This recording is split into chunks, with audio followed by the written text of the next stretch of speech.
If you're like I was, you're probably wasting a lot of time on ineffective study techniques, and today we're actually here to fix that. But before we can dive into parts 2 and 3 on this video series, where we'll talk about the things that you should be doing and how to actually implement them, we first need to talk about the things that you should actually stop doing because they are killing your productivity. The first thing that you need to get rid of is passive learning, and this includes things like sitting down, reading or rereading textbooks, hoping to essentially absorb the information and retain it. If it's your first pass through any given material, it's unlikely that you're going to retain much unless you at least stop to reflect and or to quiz yourself. If it's a review of material that you've seen previously, rereading heavily relies upon recognition as opposed to recall, and this can give you a false sense of confidence in regard to your competency level.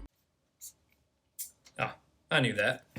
Next. The second thing that you need to stop doing is actually taking notes, and note taking is one of the most widely used, yet one of the most ineffective, time-wasting study techniques. Not only does it require time, and it wastes that time, it's redundant. More often than not, your notes are a verbatim repeat of information that's provided to you in PowerPoint slides from the professor. I get that some professors may not provide you with slides or may not provide all the comprehensive details on those slides, so in those cases, you may still actually need to take notes, but from my experience, these cases are few and far between. And one of the biggest things that you're missing out on if you're trying to be productive and a good student by taking notes, you can't actually listen to what the professor is saying.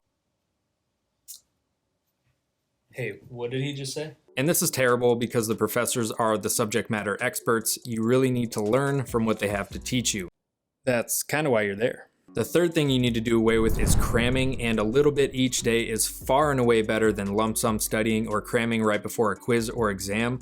This will help your long-term retention, and I don't know if you've ever taken a course where knowledge from a previous class would have come in handy or not.